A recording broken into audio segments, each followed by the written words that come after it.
Good morning, everyone. I don't know why I'm on screen. Hi, Deb. How are you, Ben? I'm good. I was sharing things out, and I don't know why I'm on screen. Take it Hey. away, Deb.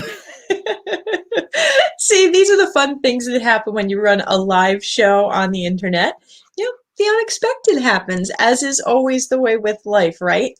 So this month is November. We have November 11th is Veterans Day. I hope everyone has remembered Veterans Day. Veterans Day is not the same as Memorial Day happening in May.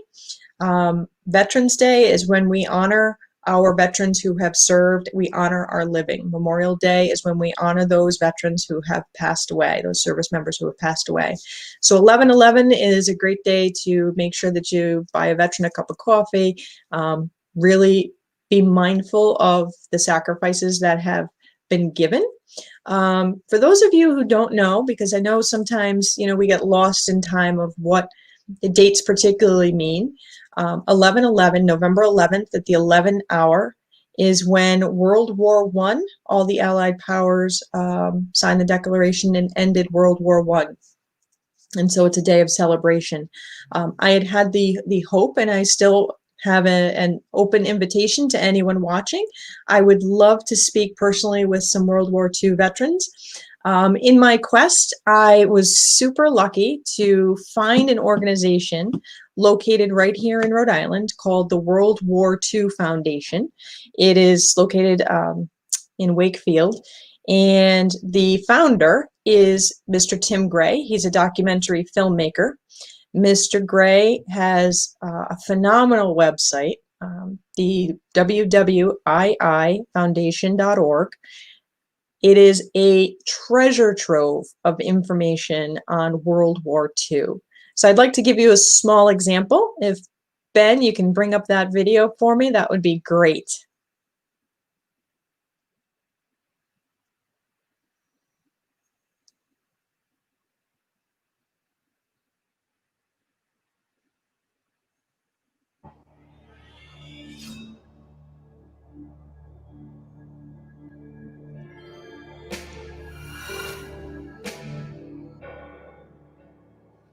I was a young kid. I went in 18.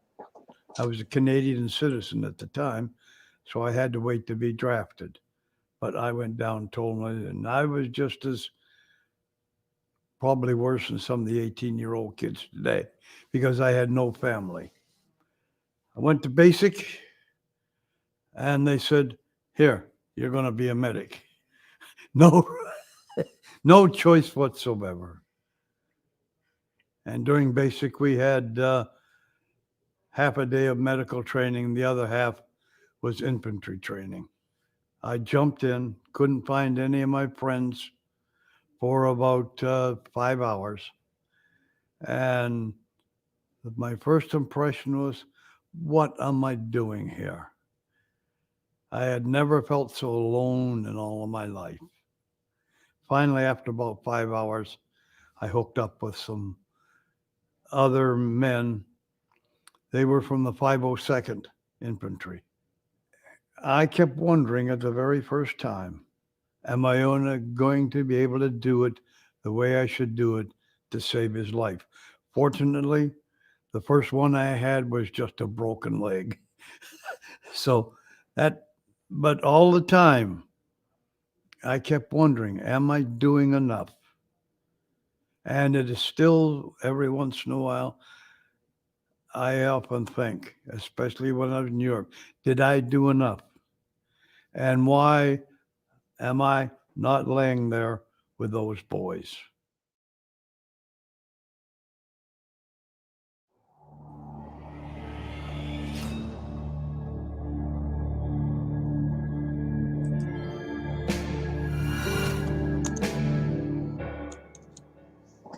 As we came in.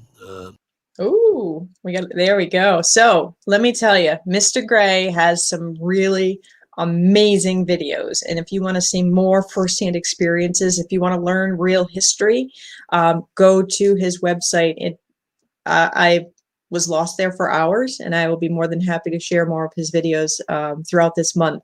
So for today's Friday Friend, I am very excited to welcome a good friend of mine. Dora. She is with the VFW of Rhode Island, and they are doing some really amazing things this month. Welcome, Dora. Deb, how are you? Good, good. Very good to see you. Same here.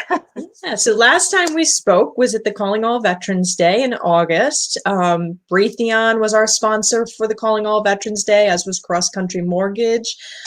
Super excited to have them be, our sponsors again for the month of November. Also have to give a shout out to Oak Street Health, who is one of our organizational sponsors. But it's really, folks like yourself who are able to bring forth the information that people need that, RA Elder Info really depends on and our community depends on. So Dora, if you could tell folks again more about the VFW in RI and what your role is there. Okay, so good morning. My name is Dora Vasquez-Hellner, and I am an Army veteran of 23 years. My entry into the VFW was made possible through my participation in Just Cause, which was the luckily short-lived conflict in country of Panama. And so this year I am honored to be the Senior Vice Commander of all veterans of foreign wars here in Rhode Island. And we represent approximately 3,200 veterans here in the state. And during this time of the pandemic, we have been super active as far as preparing masks for individuals, along with free meals to our Rhode Island National Guard, which was done in coordination through locally owned food trucks that are actually owned by veterans. So we have been trying our best to keep everyone moving as much as possible, along with also providing financial support to veterans in need, and also working with Student Veterans of America here in Rhode Island. So you mentioned that you're providing meals to Rhode Island National Guard. Why would that be an issue? Well, the issue here, Deb, is that as you remember early on and during the quarantine and the ongoing challenges of this pandemic, our Rhode Island National Guard have been activated since late February. And with that, they were stationed throughout the state with the test centers. And so because of that, meals were not readily available to them. So that is where we stepped in to assist them at the different testing sites throughout Rhode Island. So correct me if I'm wrong. So the National Guard, when they're not deployed, these men and women have regular jobs, regular income, that kind of thing. And then when they're providing service, how does that change? Well, as they're providing service, luckily there is legislature in place that protects their employment position that they have, be it a teacher, a police officer, whatever the case may be. And so while they are activated, they are actually on active duty. And so they are receiving all of the wages and benefits that are granted to all active duty members of the military. Ah, okay, okay. So what other things does the VFW do? Who would join the VFW? Well, number one, for me, what makes the VFW special is that we are a group of veterans that share one thing in common, and that is we all serve in a foreign conflict. And so there is the camaraderie, that common ground that we all share. And then also with the VFW, it allows us to disseminate information as far as legislature, benefits, and then also to assist one another during a time of need. I see. And so how do you guys do fundraising? How do you get the resources to be able to do that? Do you have any big events coming up? Well, traditionally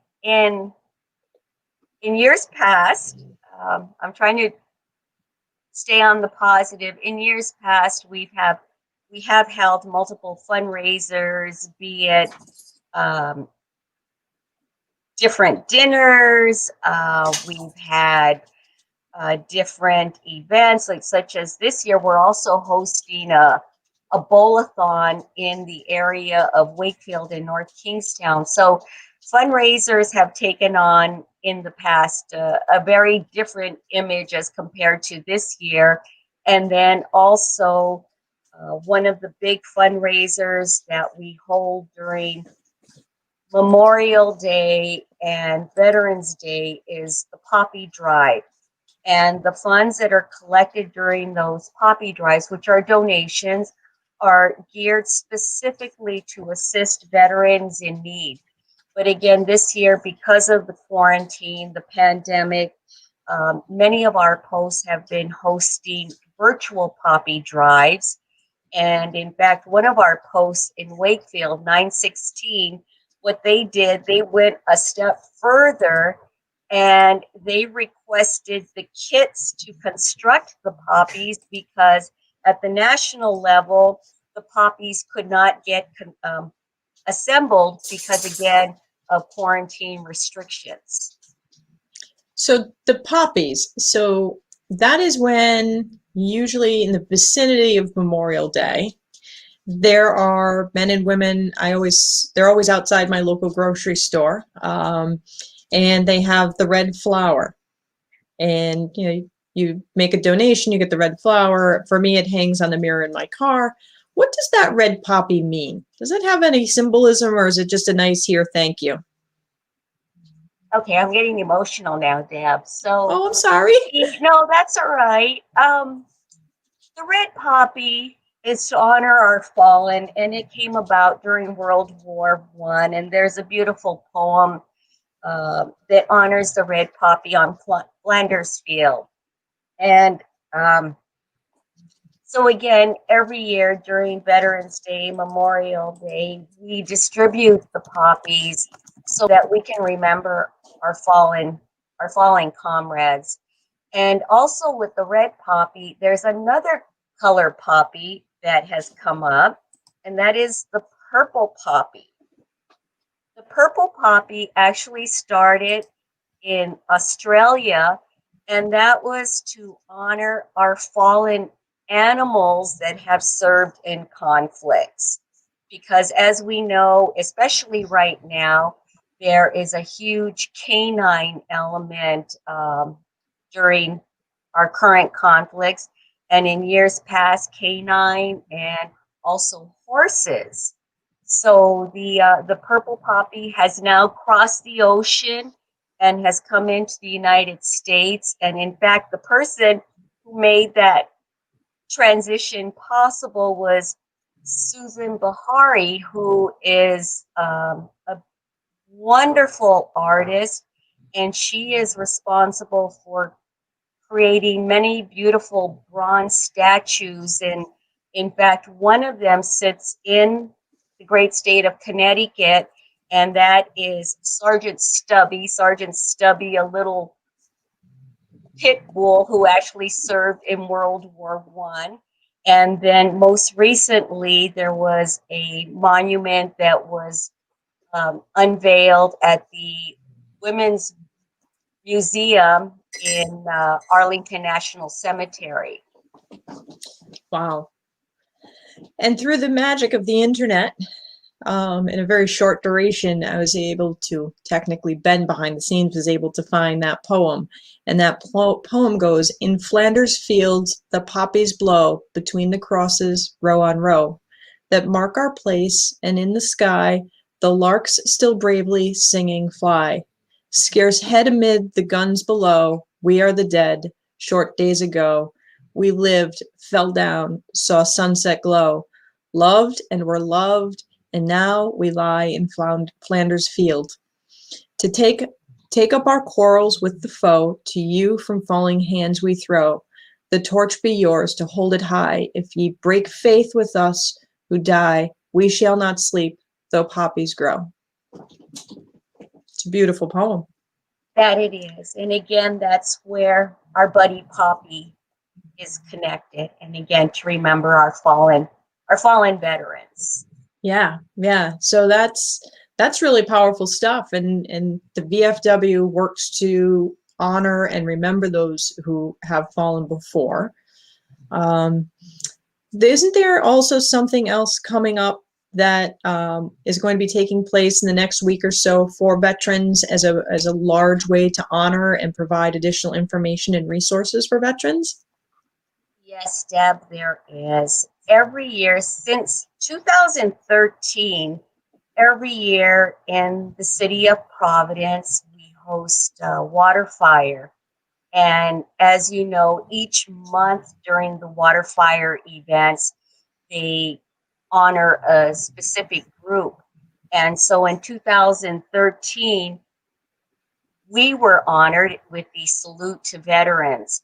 And so with the Waterfire event each year, we have a beautiful, beautiful salute that starts at the State House, and then at Waterfire Park, we have quite a few organizations that will set up kiosks to share resources with veterans and their families and friends. And so last year, I happened to be the keynote speaker at the Waterfire event, which honored the 100th anniversary of women in the military. And then this year, I was invited to co-chair the Waterfire Salute to Veterans for 2020. And little did we know after our second meeting that we would have to readjust and regroup and create a virtual event. And I will tell you that the virtual event has taken on a whole new meaning as far as serving our veterans. On Saturday, 14 November, the traditional Waterfire salute will be aired on Facebook Live, YouTube, and also Rhode Island PBS. And we are honored this year to be saluting our World War II veterans because, as you know, this year was the big year as far as the spirit of 45. And so we decided we were also going to be showcasing the World War II veterans during our virtual salute, along with concentrating on mental well-being of our veterans throughout the state of Rhode Island and also nationwide. And so our keynote speaker this year is Dr. Van Dalen, and she heads Prevents, which is the President's Roadmap to empower veterans and end a national tragedy of suicide. So that will be on Saturday night. And I will tell you that I've been watching short video clips from the production. And as I stated, it takes on a whole different meaning. And the group has really come together in producing this new and improved Waterfire salute to veterans. And with that, also, Leadership Rhode Island took the lead on concentrating on the mental well-being aspect of our veterans. And so on November 12th on Facebook, there will be a live discussion on innovative treatments and approaches to post-traumatic stress.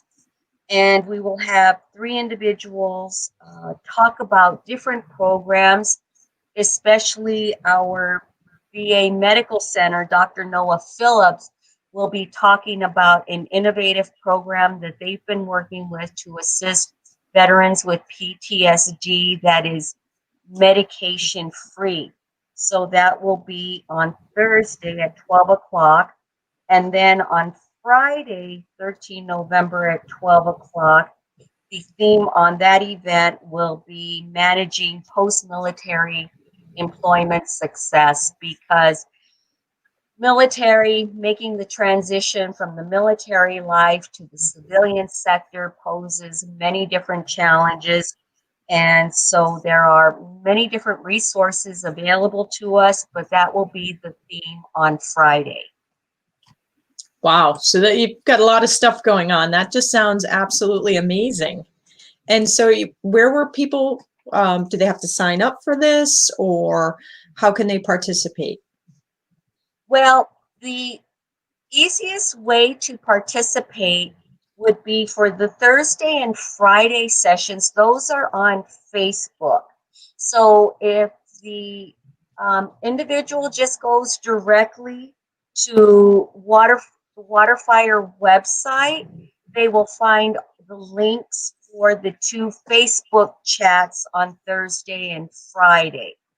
And then the same thing for Saturday. But luckily for Saturday, Rhode Island PBS has stepped forward to also broadcast the pre-recorded salute to veterans on Saturday evening.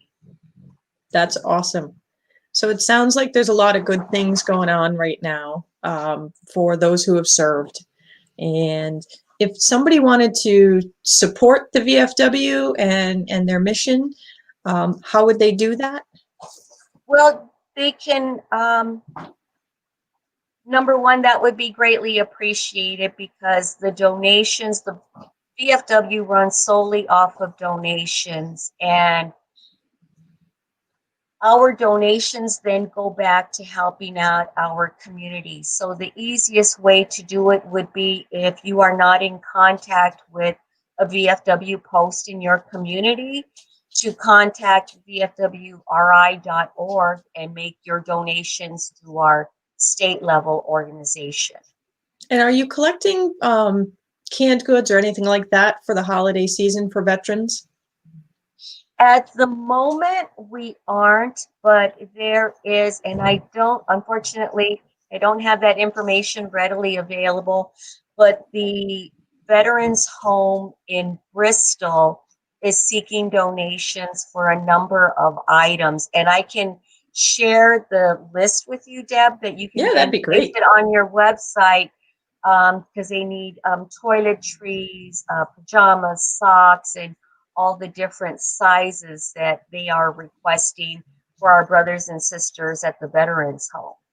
Yes, and I know sometimes folks age and survive their family members. So there may be individuals who, if the community doesn't step up to support the individuals in the Bristol home, they may not say, get any gifts for the holidays, or some of the niceties. Obviously, the Bristol home does take care of their residents without a doubt. But sometimes there's the niceties. A good, nice, comfortable pair of socks. Exactly. And it's not that they don't get socks. Sure, they get socks, but we all know that there's different kinds. Yeah, and it's things like that. Like, yeah, comfortable pajamas, shirts that are easy to get in and out of, a pair of pants, things like that. And Right. that's always very important. So yeah, I would love for you to share that list with me and get that word out. I will. And since you do so much in the community, I would imagine just, if people are willing to donate their time, they're donating money, would be great for you. And as far as time, in fact, I just remembered of one item as far as showing our support, especially for the veterans at the Bristol home. A couple of weeks ago, as we know, they've been restricted quite a bit. And so a couple of weeks ago, through the Italian American Veterans Group here in Rhode Island, we were able to gather over 125 cars and motorcycles to rally at the Veterans Home. So we had a nice little parade for the residents, and luckily I was able to participate in that event, and many of the residents were able to come outside, maintain their social distancing, and it was such a beautiful and emotional event to show our veterans that they haven't been forgotten, that we are here for them. So it's doing, little activities such as that to let them know that we're still here for them. Yes. And for those of us who haven't served, we're still here for you. Oh, thank you. We greatly, greatly appreciate that. Most definitely. Yeah. Yeah. So Dora, I really appreciate you coming on. The Waterfire event, it starts on the 12th at Correct. 12 o'clock. So that'll be 11/12 at 12. Actual Veterans Day is 11/11. The signing of the end of World War I was actually at 11 a.m. Just a little fun fact.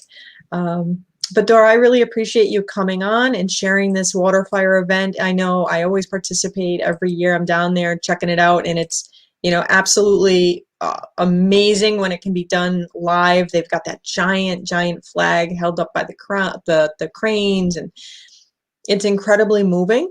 So I'm really looking forward to the virtual event. I think it's going to be amazing. So many things have had to go virtual this year, and in many ways it has allowed us the opportunity to reach even more people. Most definitely. And again, I will tell you, as I mentioned earlier, I am truly honored and humbled to be a member of the Waterfire Salute to Veterans team this year. And even though it has taken on a virtual presentation, it is truly a beautiful salute to all veterans, and also a special honor to our World War II veterans, the Spirit of 45. Awesome. Well, thank you very much, Dora. And I will be speaking with you again, as a lot of folks are aware, March 18th in 2021. RI Elder Info will be hosting the Calling All Veterans Day Women Warrior event. And I look forward to having you back for that as well. Most definitely, Deb. And again, thank you so much for the invitation. Thank you. Have a great day. Thanks. So everyone, thank you for joining us today. I hope that you have hit like and share, and that you're following our page regularly. The month of November will be concentrating on resources for veterans. It's such an important population that we really need to make sure that they have the information and resources they need to remain independent for as long as possible. Really important that information gets out. So really important that you share the videos. And some people are kind of wondering, why am I looking at World War II veterans? I think right now, in many ways, when we're facing COVID, we are looking at a world war against COVID. And we all need to come together to support one another and be kind to each other and keep each other safe and healthy through this world war. So I look forward to seeing you all again next week. Thank you for joining Friday Friends. I'm Deb Burton. RI Elder Info is one of the most comprehensive resources for seniors, caregivers, and professionals in Rhode Island. I hope you check out rielder.info.com. Have a great day.